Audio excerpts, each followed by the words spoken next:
Today's guest is Mat Auryn. He is an influential author and teacher in occultism and witchcraft. His books Psychic Witch, Mastering Magic, and The Psychic Art of Tarot offer practical insights into psychic and magical practices. Beyond writing, Mat has worked for many years as a professional psychic and tarot reader and co-hosts the Circle Is podcast with actress Rachel True. Join us today where we discuss diving into the psychic mind, altered states of consciousness, Gnosis, and being a witch online. Welcome, Mat, to the channel. It is such a pleasure to have you here. I have to take a moment to really talk you up. I know that I will have just recorded an introduction for you that everybody will have just listened to, but you were a personal hero of mine when I started out a while ago. And well, I actually started out back when I was 13. And so you weren't my hero then because I didn't know you. But later on, you became a hero of mine. And I remember when Psychic Witch came out, I think it was 2020, right? When Psychic Yep. Witch was published. And hmm I read that for the first time. And I said, finally, someone who thinks the way that I think. And you went into brainwave states and altered states of consciousness and all of that, which is something I talk about a lot on this channel. So I was like, oh man, I resonate with this person so much. And then I think it was one of the first videos on this channel. I shared a book review of yours, and you actually personally reached out. You probably don't even remember this, but you personally reached out to me to thank me for the review. And I thought that was so nice because this channel had, I don't know, no subscribers and nobody knew who I was or anything. And for you to take time out of your day as an author, as an influential figure such as yourself, to just reach out to little old me at the time, it was really sweet. And I really appreciated that. So since then, it's been nice keeping in contact with you. I'm glad to finally have you on this channel. And we're not just going to talk about Psychic Witch. We're also going to talk about the psychic art of tarot. We're going to talk about just your work in general, because you've also written tons of forwards to other books. You have been such a prominent figure and kind of a role model for a lot of people. And I know that also comes with a lot of pressure. So I really want you to be able to use this platform to really kind of talk about that. And yeah, so welcome in and so happy to have you here. Oh my gosh. You are going to make my head so big. Thank you so much, Ivy. I'm so happy to be here.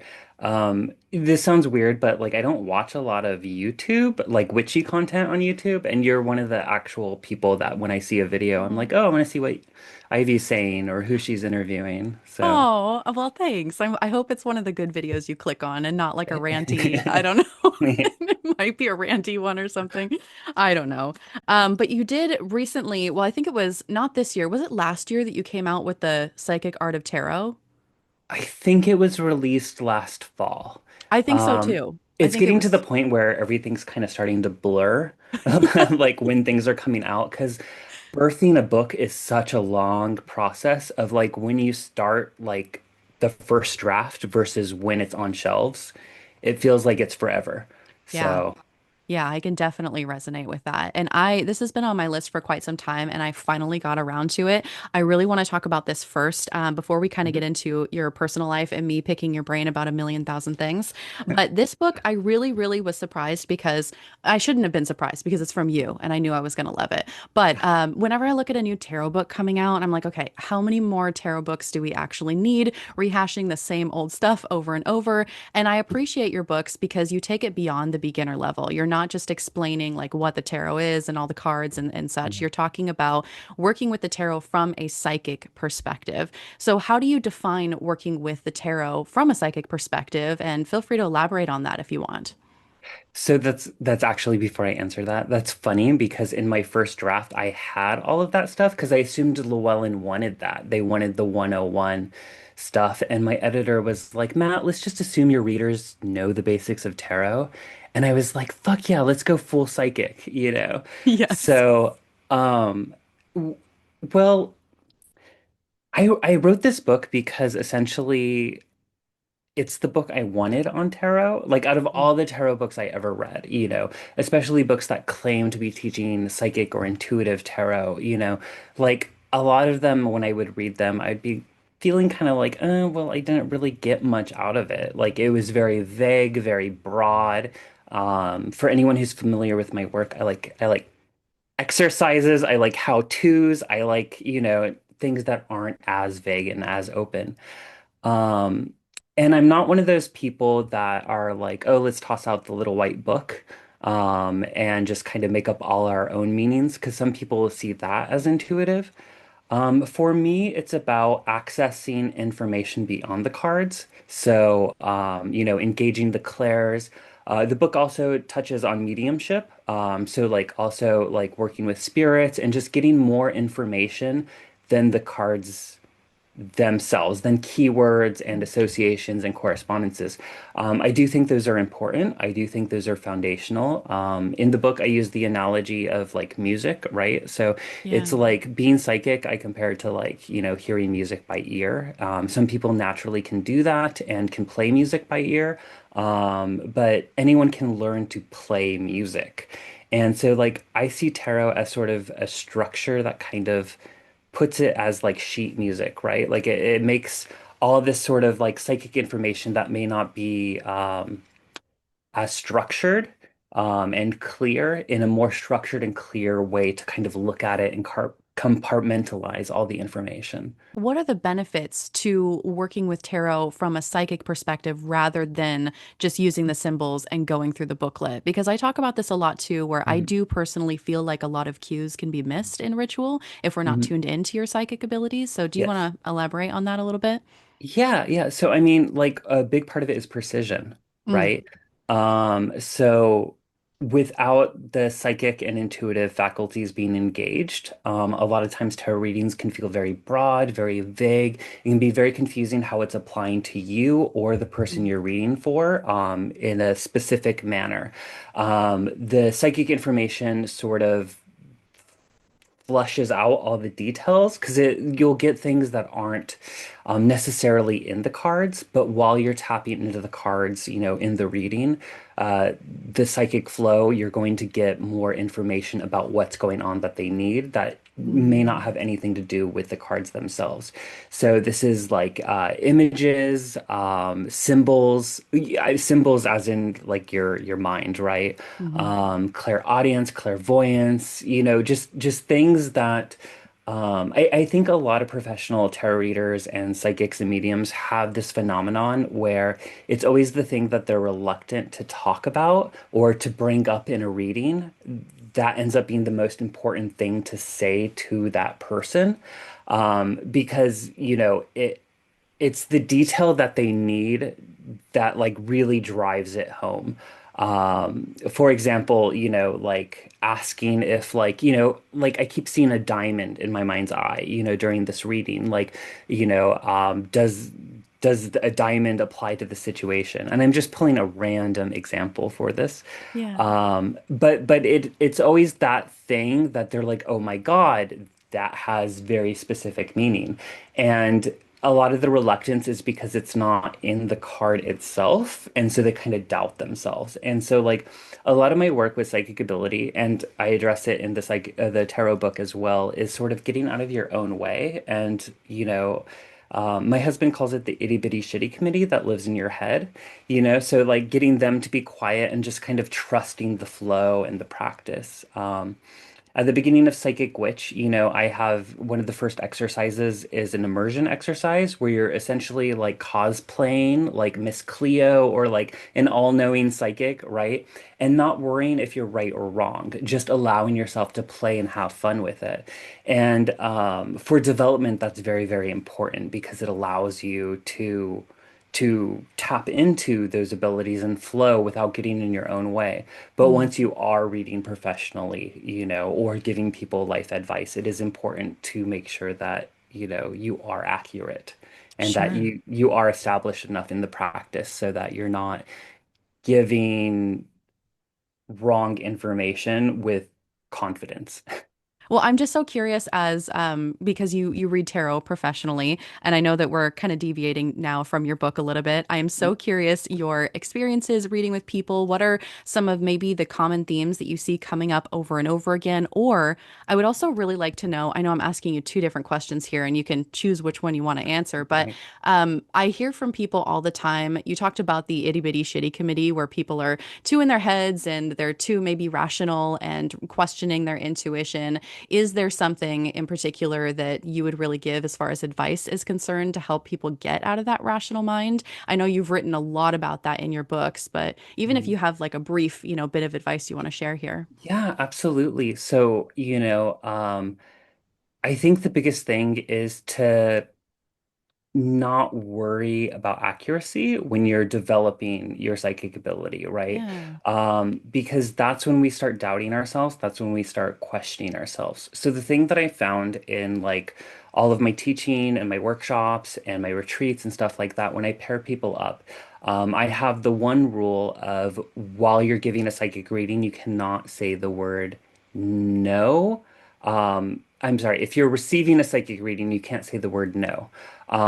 So you can say yes, you can say I'm not sure, Mm. or I don't know, but you can't say the word no because someone can be like 80% accurate in their reading and they hear one no and they suddenly shut down and they get into their left brain and they start like over analyzing and questioning themselves and doubting themselves. So, I mean, one of the reasons that like I do this, I always surprise people too on my retreats because like I have them like I introduce myself and then I pair them off and I'm like give each other psychic readings and they're like and I'm Yeah. like just do it, just don't worry about being right. And people being psychic is so natural. It's so Mm. natural that I think that the thing that actually hinders us is ourselves and our doubting ourselves. And that's one of the things that I found when writing Psychic Witch. I talk about the wisdom saying from Lady Circe, which is, if you would learn the witch's way, mind with care, the child at play, and I talk about how children are predominantly in an alpha brainwave state until they're Mm. about like 7 or 8 years old, and then we shift into beta, and we're kind of there pretty much our whole life Yeah. until we're like old, and then we go back into alpha. But what's interesting, what I found very fascinating about that, that I didn't know when I was writing Psychic Witch, and I put into the book, is that sociologically, around that age is when we start understanding that how we talk about things and how we present ourselves form other people's opinions of ourselves. Mm. So it's sort of like this sort of understanding of entering into consensus reality of like other people's opinions and views of you. And I think that's when we start kind of getting in our own way. We start kind of doubting, our experiences or what we're seeing or what we're feeling. And I think a big part of it is trying to get back into that state where we just allow ourselves to be playful and to just explore the concepts, to give ourselves a permission slip to do it. I think that's the biggest thing that people grapple with is this essentially allowing themselves to be psychic. And a lot of that has to deal with relaxing into it, easing into it, flowing into it. And a lot of times, the people that have the hardest time with the psychic development are those kind of more A-type personalities that like want to master it, want to do it good, want to do it right, but they end up trying too hard. And it becomes an oxymoron where it's like they're trying to force it when it has to be something you have to kind of ease and relax into. Especially when you think about like the fact that psychic ability predominantly occurs in the alpha brainwave state, and that brainwave state occurs when we're relaxed and we're fantasizing and our imagination is engaged, when we're alert and we're trying, we start slipping into like that beta. I love that you talk about brainwave states so much because it's something I'm really passionate about and I talk about on this channel all the time. I say that you need to be getting into alpha or theta for your rituals because Yeah. it's going to make your experience so much better. And coming from someone, I mean, I am a very, very type A person, very Hmm. rigid, and I wish I had more flexibility. I really wish I did. I try. But that's why meditation was so important for someone like me in particular, is because I do tend to need control over the situation in order for myself to feel safe. And when I don't have that control, I feel unsafe and it's scary. And so with meditation, you can get into those spaces where you feel a little bit more comfortable losing control and letting go and letting things come in and such. So, do you believe that? Because I really do believe that altered states of consciousness are the key for ritual success. I'm assuming that you probably feel similarly. Absolutely. Yeah. Absolutely. I think that I don't know, like I'm very mutable in my view of occultism and my view of reality in general. Mm. And I think that's one of the things that like you and I kind of resonate with because like a lot of my approach to magic is very chaos magic-y. Love that. In the sense of like I want to know how things work, how things tick, and reverse engineer it and just, focus on results. But I'm very hermetic in the sense of like, I am very much of the mindset that all of reality is mental in some fashion, whether it's a dream or an illusion or something like that. And, if we were microcosms of the macrocosms, then we also have that capability.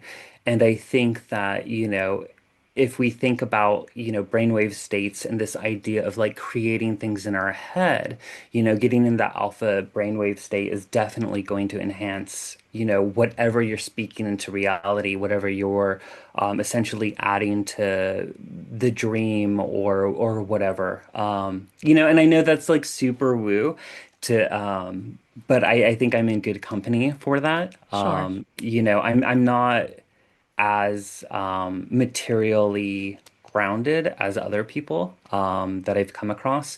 And I think it has to do a lot with just being like uber Pisces all over my chart, you know? Yeah, I can definitely resonate. We talked astrology a little bit offline, so I fully understand not Yeah. having much Earth. I totally get it.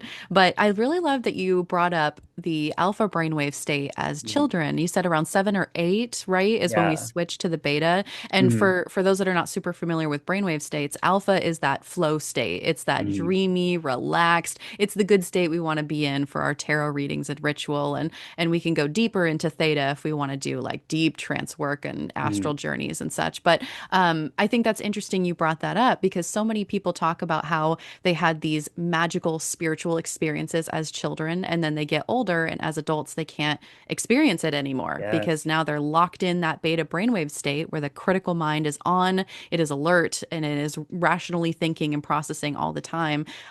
So yeah, that's really interesting. And then also, I actually did not consider as we get older, the elderly might be slipping back into the alpha state as Yeah. we are getting ready to, transition. So, Yeah, r right now I'm watching Welcome to Derry, which is like a prequel to like the new It reboots with the Skarsgård.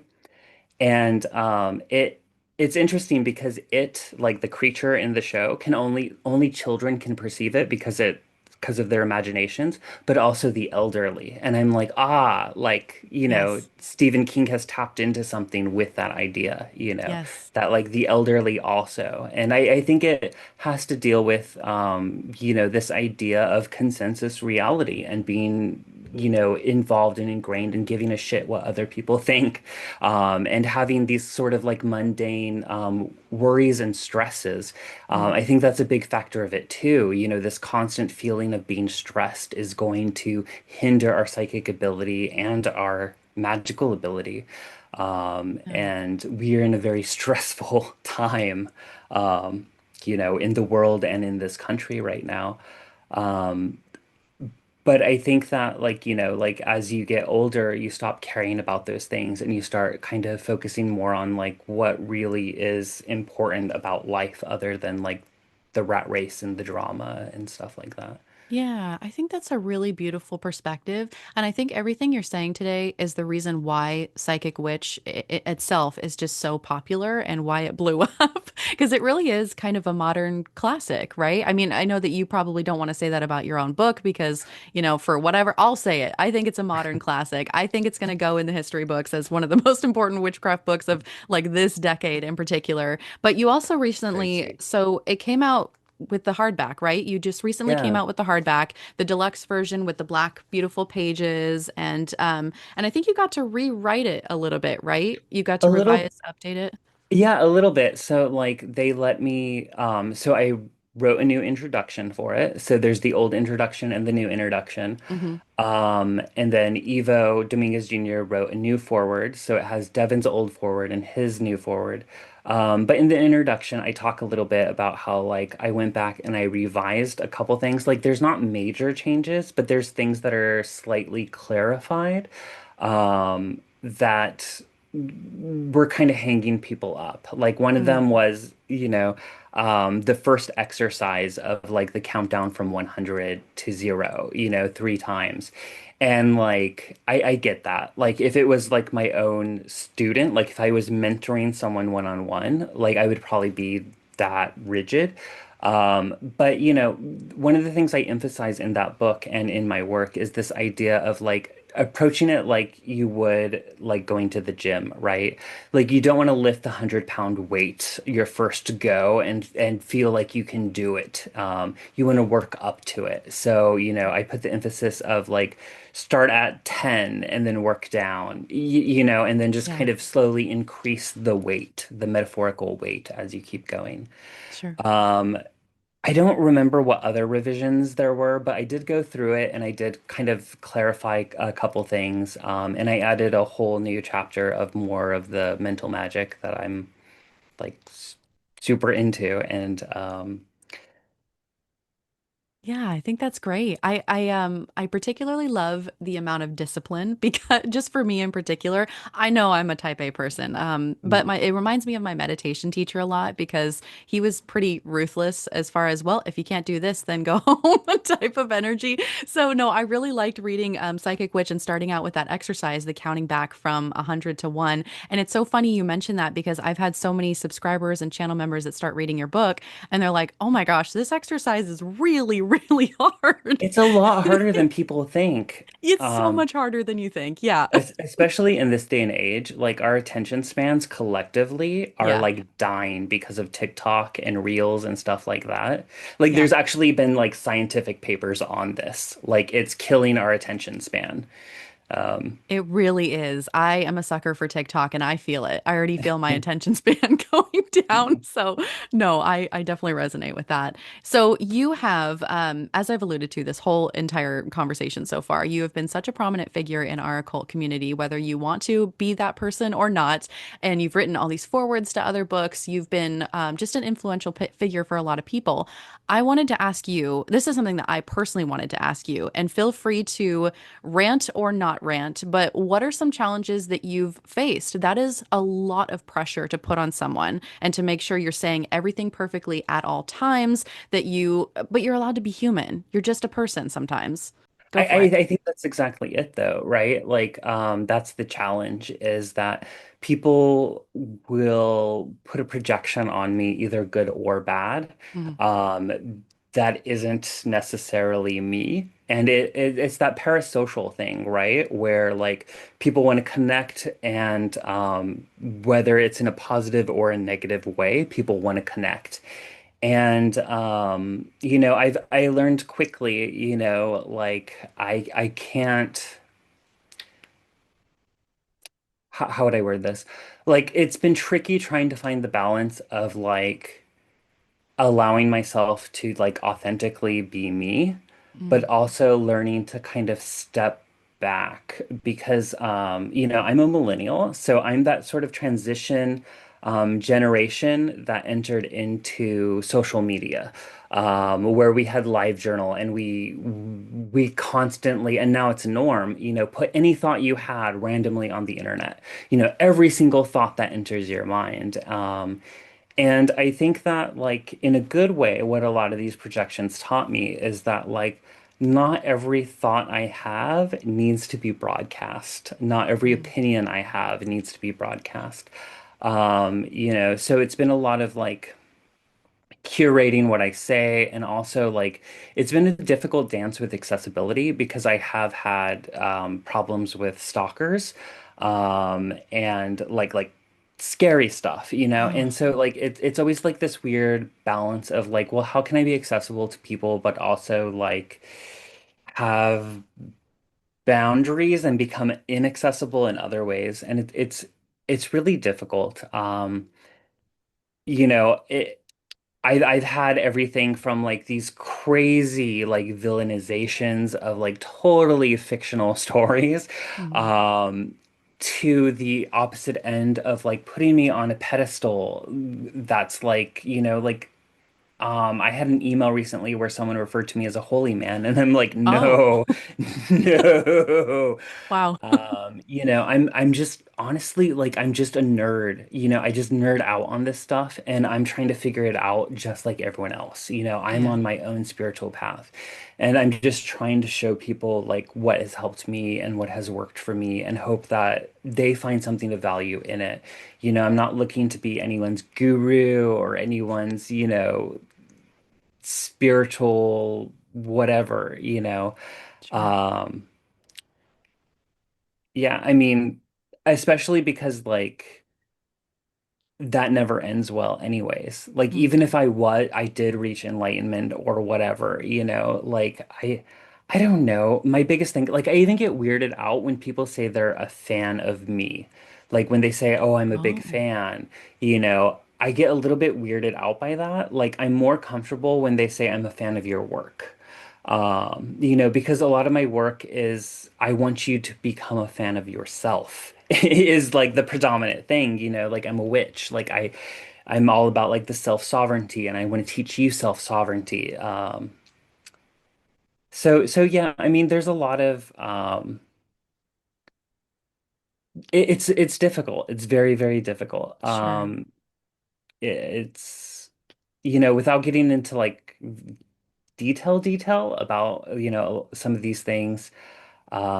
It's very difficult. And I on the other end, there's a lot of weird jealousy and projection, which took me a really long time to come to terms with because I'm not used to people being jealous of anything related to me. Mm. But because my work has been so successful, I've had people essentially like feel like they're in a competition with me and that they now have to be like my enemy, which to me I feel like defeats the whole purpose of like what we're trying to do with this work.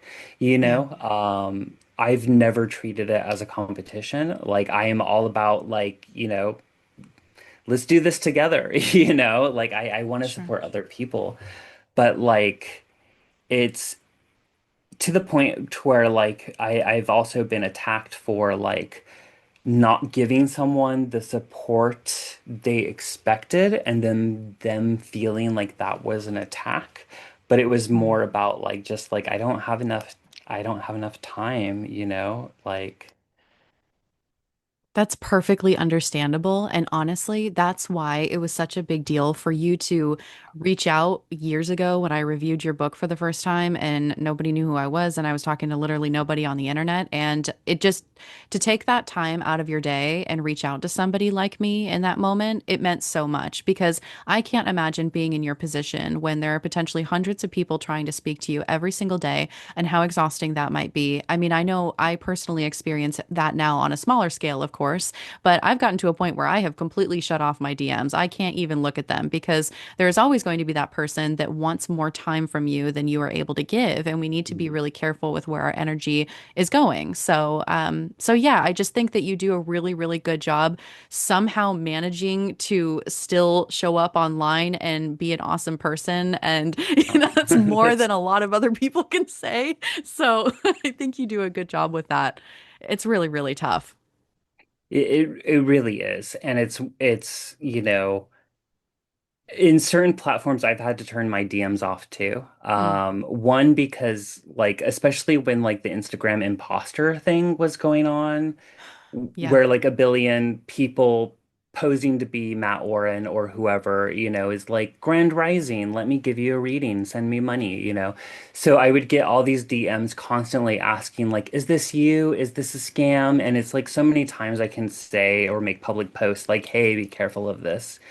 That like it gets hard to sort out like that with people who genuinely are trying to connect or have questions or want to talk versus also people that are just like imbalanced in very dangerous, scary ways, you Mm, know?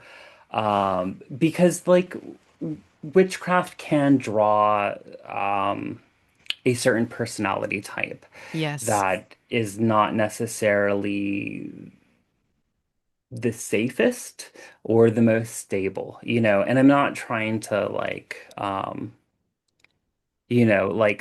I'm not talking necessarily about like just any sort of like um personality disorder or anything like that, Sure.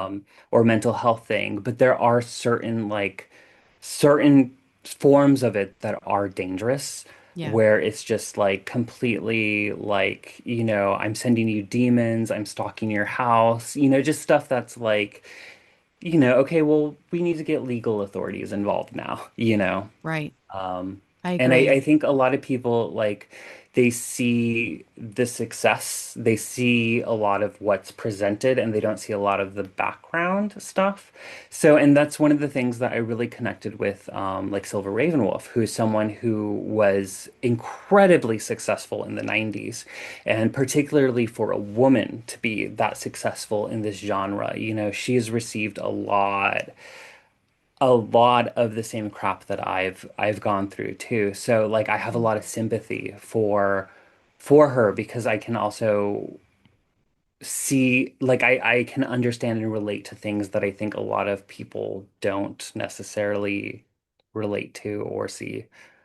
I've noticed that myself because I used to be much less forgiving than I am now. Before I started my YouTube channel, I used to be so critical of authors and even influencers. I would look at them and be like, okay, what are they doing? I was very, very critical.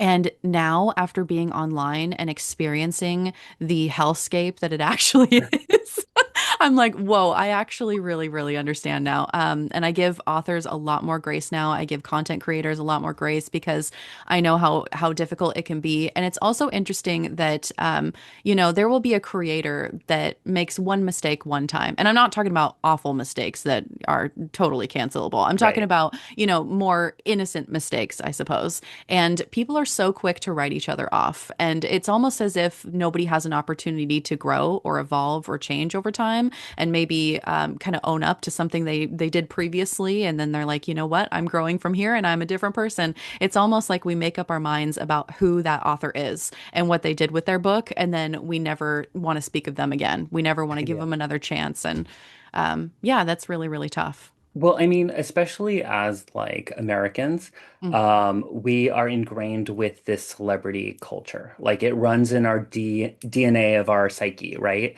And the only thing we love more than celebrity culture is tearing celebrities down, right? Like yes. reveling in Britney Spears, downward spiral is like the perfect example of this mentality, right? Um, so yeah, I mean, like I think people forget that we're all human. That being said, we're not going to get along with everyone. We're not going to like everyone, like I just try my best. Like as long as it's not a I call it a non-negotiable, like what you're saying, like the Mm, horrific things that just are sure. inexcusable, like being a Nazi or like, a rapist or something like that.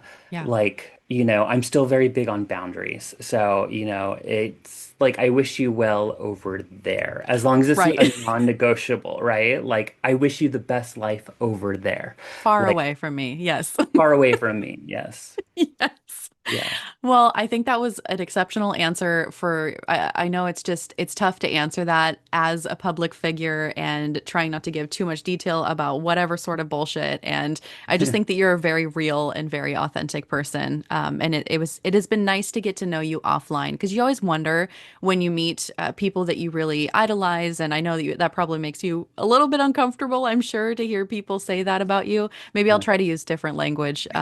But you never really know how that person's going to actually be offline. And I'm glad that you and I have had a chance to talk and I can actually say, no, actually, you're a really nice person. So that's always good to find out because sometimes you meet people and you're like, well, you are not the person I thought you were. So yeah, Well, thank thank you. you. I mean, I try to be a good person, Yeah. I'm not a perfect person, I'm still very, very much human. Mm, And, I've made mistakes and I probably will make more mistakes, but, I think that like, I think most people are trying to be good people. And as long as you're trying to be a good person, I think you're on the right path. So, yeah, I think so. the thing that I can't stand though is like more of like that celebrity type worship of like Oh, viewing someone as more important because they're like whatever. Like that doesn't mean anything to me. Like, Sure. you know, like I Yeah. don't care how many books you've written or like I don't know. I say this, but then I'm such a fangirl when it comes to like music, you know. And like I Yeah. have musician friends and I still kind of like I have to hold back the fangirlness. But I also feel like that's very different than like spirituality, you know? Like I do think it's a lot different because you're trying to guide people to their truth, not necessarily your truth, right? Like you're yes. trying to guide people on their own spiritual journey. You're not trying to be an idol, an icon. Well, hopefully. I mean, I know there are some people that are trying to be cult leaders, but hopefully that we're not trying to do Yeah. that. So I fully understand. I did want to bring it back to the psychic work that you have done, just with your workshops and your books Mhm. and such. There were a couple questions I had from my channel members, and we're actually going to do momentarily, not quite yet, but we'll do a rapid fire Q&A where you can just say the first thing that comes to your mind as Okay. far as yeah. So no worries, I'll ease you into that. But if you could change one thing about the occult community and how it engages with psychic work in general, what would you change? Oh, um, so for the occult community specifically, I would just say just embracing it. You know, I feel like one of the reasons my book was so well received is because it is a component that has sort of been lost in occultism. You Mm, know, so like even like the Victorians and like the Golden Dawn and stuff like that, like they had such an emphasis on psychic development and, you know, tapping into those inner faculties. And then, you know, predecessor influences like Hermeticism and Neoplatonism and stuff like that, like all had an emphasis on see, and then this is part of the problem too, is because like how we define the word psychic, I think people have a sort of misconceived notion of it. You know, I think a lot of that has to deal with like media and TV and movies and stuff. So when we think of psychic, we think of like flashing visions and you know, like I compare I compare it to like m mushrooms, like doing mushrooms, right? So like you have this sort of idea of what mushrooms are going to be like before you have them, and you hear people talk about it, and you know you have expectations, but then you have the trip and you realize like, oh, it's totally different than like what I was expecting. Like it's not an mm, Alice in Wonderland type thing. It was totally different. But everyone's going to have their own kind of individual trip. That's not going to be the same. But once you have it, you can kind of talk about it and have an mm, understanding of roughly what each other are talking about. I think psychic ability is like that a lot. Like before people start doing the work, they have these kind of grand expectations of what it should be.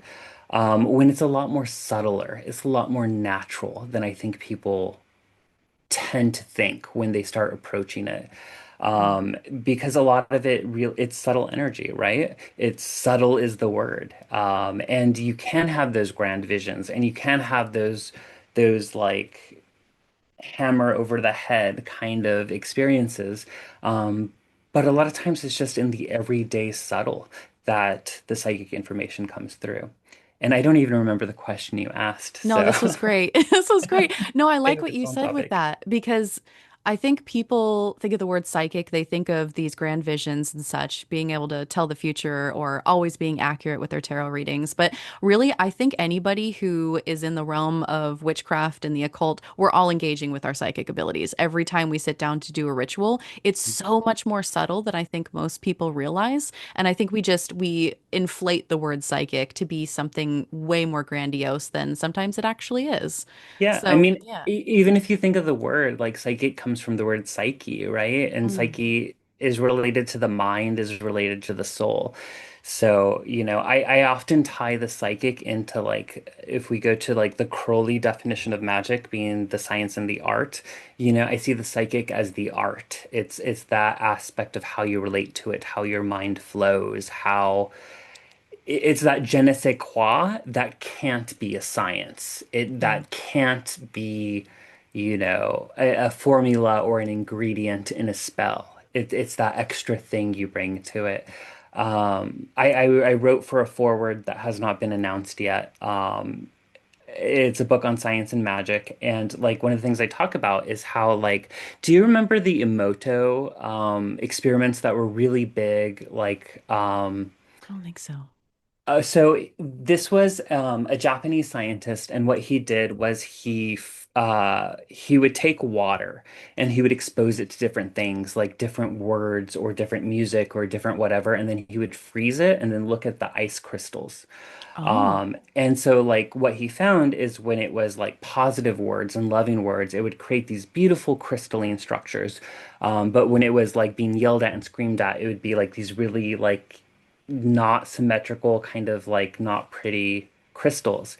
Um, and this was a really huge thing that blew up around the time of like The Secret and What the Bleep Do We Know, that kind of like pre-2012 climate of spirituality. And the problem with that, though, is that other scientists went to go duplicate it and they didn't get the same results. And so I remember for a long time dismissing it as pseudoscience. And I mentioned this to one of my witchcraft teachers. And he was like, well, yeah, but you also have to look at alchemy. Like alchemy, one of the main components was the consciousness of the alchemist was dependent on the results, Mm. and I think Emoto's experiments are very much in that vein.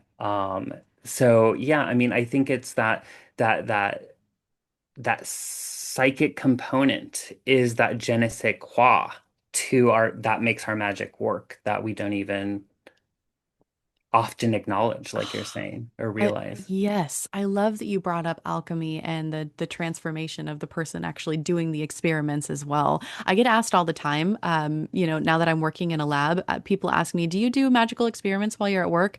And I'm like, "Well, no, because I'm in work mode and there's a million people around, but that would be interesting." Yeah, so I'll go ahead and let the cat out of the bag. So the book is for Siddharth Ramakrishnan, who I've had on our podcast, the Circles podcast. He is a neuroscientist. And I'm only bringing this up and outing it because of what you just said. One of the things he said that I was like, holy crap, like I had no idea, is he was like, you'd be surprised at how superstitious and how ritualistic people are in the laboratories. And it Mm, just doesn't get put into the papers because it's like the scientific papers are like empirical data, but he's like they will engage in full-on rituals without even realizing it, like rituals to get the experiment to be successful. And for me, I was like, that's fascinating. um I can see that without giving too much away of what I actually do for my job. There are certain rituals that I do with beakers, and I know mhm. exactly what you're talking about. It's like this ritualistic, it's got to feel right. The energy's got to feel right. I don't know why. It just is a thing. Yeah, So, and he was saying that like sometimes they'll even do full on what seems like prayers to like mm, the equipment to like hope that it gets the right result. And wow. I just think that's fascinating, and I wish more of that was like recorded. Yes. Um, because I'm not against Newtonian science, but I also think it's fascinating that like Isaac Newton was also an alchemist, Hmm. and Yeah, there's a lot of prominent figures like that where you realize, oh my gosh, they were actually into the occult. Most of them were, which is right, really, really fascinating. Yeah, I could talk about this all day. I'm trying not to give too much away just for privacy reasons. I usually don't, talk for about my sure. day job, but there's so many things I want to talk to you about offline in regards to Yeah. that. No, I understand. Like, I understand. Yeah, definitely tough. Are you ready to do a rapid fire Q&A? I guess so. Let's Is do your it. brain prepped? You took your 5 hour energy. You're good to I go. did. I Okay. did. Okay, we're gonna do it. So I'm gonna read out some questions from channel members, and you can just give a brief, quick, whatever comes up at the top of I'll your head. try. It also, the point of this is to not be perfect. The point of this Okay. is really just to be whatever comes up at the top of your mind. So don't feel like you have to give a fully fleshed out answer. That's not what this is for. Okay. All right, here we go. For someone who's totally new to the scene, oh, this is actually an easy one. Will the psychic art of tarot teach me some fundamentals as psychic witch? Everyone says that Psychic Witch is like the best book for beginners, but I am more drawn to the tarot side of things. Yes. So I approached the psychic art of tarot, I wanted to give the basic practices of psychic witch that would be necessary for tarot readings, but present it in a new way. So it does have a the least you need to know kind of energetic psychic practices to start, but psychic witch is going to give you a deeper, fuller, fleshed out. After reading it, I would totally agree with that. I think a beginner can pick it up, but it's not a book for a beginner, if that makes sense. Like you really are able to take them quickly to the next level. So, Mhm. yeah, I would agree. All right. I went from being a Christian to atheist to witch to believing in spirits and now back to atheist. I don't know why, especially when I have achieved many results as a witch. How would you suggest that I can get my faith back in witchcraft? Ooh, that's a good question. I'm not a big fan of faith. Um, Oh, tell me yeah, more. yeah. So I am, like I said, like I'm very big on like having kind of a mutable consciousness and kind of playing with ideas and playing with reality.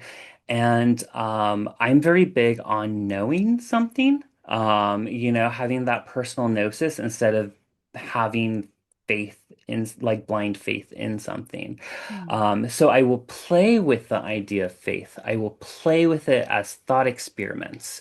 I'm very big on immersion and immersing yourself into a role or a belief system. And this is like I was saying, how like I have a lot of like sympathetic kind of approaches to magic as chaos magicians, right? Yeah. So I will enter into a paradigm and play with it as if it is true to see if I can come to know it as true without Mm. fixating on like believing it just for the sake of like a belief system. Sure. So it sounds like you do work with belief, just not blind faith. Is that Y- right? Yeah, yeah, yeah. I mean, I play with belief. Okay, that's Um, fair. yeah. That's fair. I like that answer. All right, what is the estimated time frame you'd expect someone to take completing the book Psychic Witch and all of its exercises in its entirety? Yeah, so that's a really good question. I've been asked that a lot, and that's really hard to say as a blanket statement. It's sort of like if I was teaching you martial arts, that would be like me saying like you could be able to do a roundhouse kick after X amount of time. I can't say that for you. My experience has been that it's about a year. Like I would say it's about a year course in a book form. But ultimately it should be a lifelong thing because it's the basics, the foundations, and as I emphasized at the beginning of Psychic Witch, you should constantly be returning to the basics and finding new depth in it. That's Mm. what's going to put you into the advanced magic that everyone complains there's no books on. What advice or thoughts would you give someone who picks up and reads Mastering Magic, one of your other books, that has had zero exposure to any of your other published works? So I write all of my books to where you can pick them up as if it's your first book. Obviously, they all kind of connect and they flow and they build on each other. But I also like I approach it with the mentality, just like I was saying with the psychic book, I put in the what you need to know. You know, I don't want someone buying a book and being like, oh crap, now I need to buy like four other books to like, you know. Yeah, I think you So, do a good I job with tried to that. approach it as like, here is how we do magic. Let's do magic, you know? Yeah. No, that it's very approachable because I think I've read every single one of your books actually now that I'm thinking about it. But no, I agree with you. I think that all of them are very approachable. You don't have to read another one in order to understand the next one, which is really nice. But, at least Psychic Witch, it does go deeper if somebody's wanting Yeah. that. Yeah, but yeah, exactly. Like you get more if you do, but it's Yes. not necessary. Psychic Witch is heavily laden with exercises to try. Would you say Mastering Magic is composed in the same way or is it different? No, it's completely different. So, with mastering magic, it's not linear, in the sense of like psychic witch, it's progressive in how like it's like starting at step one and then going to step 93, right? Mastering magic is a lot more like here's concept, here's ideas, here's my approach. But then what I did was I reached out to several other people that do magic very differently than me that I respect and was like, hey, will you provide a spell that you do on this topic? So it's not as progressive in the sequence. as psychic witches. Would you agree or disagree with the sentiment that psychism is equivalent to muscle? If yes, what exercises would you recommend to someone whose abilities act more reflexively rather than on command?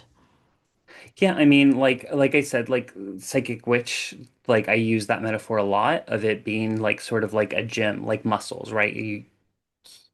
It's something you work at progressively to strengthen. It's also something that like, like if you don't use, you lose, except you don't lose it, it just kind of like weakens, right? Mm, Um, so I don't know how to, with how that's written, I don't know how to specifically answer that, sure. but um, my work in general is aimed at Yeah. that sort of idea and that sort of approach. I think what comes to mind for me is your exercise on the psychic trigger. Is Mhm. one the one that I really thought of with this question because I think it's in your psychic witch book. You talk Mhm. about creating some sort of trigger to help you Mhm. get into that altered state on command. But yeah, Right. really, any of your books is going to be able to help train that muscle. What are your top three favorite occult books right now? And it can be from any subject. Oh my God. Right now. So I really love Matthew Venus's book that just came out. The Uh, Ensoling the Effigy one. in Selling the Oh, Effigy, I've had the biggest witch crush on Matthew for a long time. Like he's a longtime friend from Salem. And I've been bugging him for years to write a book, and he finally has. He's brilliant and his approach is brilliant. I just started Hidden Unity, which I really like, which is actually written by my audiobook narrator, who I know because he is an occultist in the community. And it's on the French movements of occultism. So it talks oh. about like Eliphas Levi and Pappus and like a lot of these figures and their beliefs that I didn't have a strong understanding of how it fit into the occult history of things and what exactly they believe. So I think that's fascinating. Third occult book. What is another really good occult book that I've read recently? Um, I read so many books that I'm like, We have people sending you books and they're like, "Here, please read my book, please." yes, yes, Yeah. constantly. And then Yeah, plus there's books that I just read because I want to read them. sure. I would say a big part of my job is literally reading occult books. Um, yeah, I'm gonna stick with those two at the moment. I Sounds good. am reading also an anthology that I don't think is in print anymore. That was put out by Nephilim Press on the Holy Guardian Angel, which is like an anthology of different like occultists talking about their views and their understanding of the HGA, which I find Ah. fascinating. To Oh, I want to read that. Oh, that's such a bummer. It's not in print anymore because I love those kinds of anthologies, especially getting into personal gnosis and that's my thing as a chaos magician. I want to hear Yeah. people's personal gnosis on something. Yes. So, yeah, that's really cool. Well, that was actually our rapid fire round. So, you did great. No, no stress. It was I very tried so easy. hard to keep my answers short, and Yeah, you did a great job. I've interviewed some people where it's not a rapid fire. It ends up being a whole, okay. and honestly, those conversations are great too, and I love it. So whatever happens, happens. It's totally fine. What are some upcoming projects for you? What do you got coming out next? So I have a project coming out. I don't talk about things before they're manifested, but it's not necessarily a book, but it's also not a tarot deck because people keep guessing that too. Oh, Um, okay. um, this it's interesting because this year I was like, I'm not gonna write. I'm just gonna do forwards, and I'm going to do traveling and teaching, and the universe threw a bajillion of those at me without even asking. Mm. So this year I'm doing the opposite, where I'm doing one event. So I'm doing Between the Worlds Sacred Space in Baltimore, which is one of my favorite events, especially when they collaborate, which they only do based on certain astrological alignments. So it's not even an every year type thing. So I'm doing that, and then I'm not doing any other traveling because I've been literally a different state every month this year, Oh my gosh. teaching or yeah, something. And I just like I want this year to just be creating and writing and doing doing all these ideas because if I don't do the idea, the muses will give it to someone else that has the time and energy to do it. So Sure. Fair yeah, enough. I want to create this year. All right, you keep your secrets then, and we'll Yeah. just wait for we'll just wait for them to come out. Actually, speaking of sacred space, I'm really excited for that conference. I haven't bought my tickets yet, but I'm going. Oh, you're going. Yeah, so I'll have to see Yeah. you there. And then anybody else that's watching this, please go buy your tickets and go to Sacred Space and say hi to both of us. It, So, It is amazing, and particularly like because I've been in so many witchcraft rituals and occult rituals and stuff like that. And at this, they have Eva Dominguez's tradition, which is the oh, it's slipping my mind at the moment. Assembly of the Sacred Wheel. mm, They do the main ritual, and it is like the cleanest burning energy you will ever experience in a ritual. Like mm. it is so impressive. So definitely, like it's something definitely just to go and experience that. Um, you're gonna love it. Oh, I'm so You're, excited for that. I haven't even looked at the schedule yet to see who's ta I actually didn't even know you were going. So, yeah, I'm one yeah. of the featured for Oh, are you really? Oh, yeah. whoops, I didn't do my homework. I was like, Sacred Space sold. I'm in. I'll be Yeah. there. So, very cool. Can we know what your topic is at Sacred Space? Yeah, so I'm doing a talk on psychic witch. I'm doing a talk on psychic art of tarot, so like psychic tools and techniques for tarot. And then I'm doing my Lumatherium ritual, which is a Gnosis-based spirit contacted ritual that I've been taking across the US, which is hard to explain without spoiling, but Mm, essentially it's to combat fascism and to protect the people that are the most vulnerable in the United States and create love. an energetic infrastructure across the US. I love that. So, That is yeah. fantastic. Oh, I'm so excited for all of that. It's going to be great. Well, thank you, Matt, so much for coming on the channel. It means a lot to me. I will have all of his links in the description box below. I'm sure everybody already knows who Matt is at this point, but if you don't, please go check out all of his works. So, again, that will be in the description box. And thanks again, Matt. It was just a pleasure talking to you today. It was so easy. Yeah, I can't believe it's over already. Like I I know. could talk to you for so long. This was About so great. many Thank things. I you. know. We just like we vibe. It's that Sagittarius Pisces energy, and then us just getting into brainwaves and stuff. I feel like we could talk forever about that kind of stuff for sure. Absolutely. Yeah. Yeah. All right. Well, thank you all so much for watching. I'll see you in another video very soon. Bye, everyone.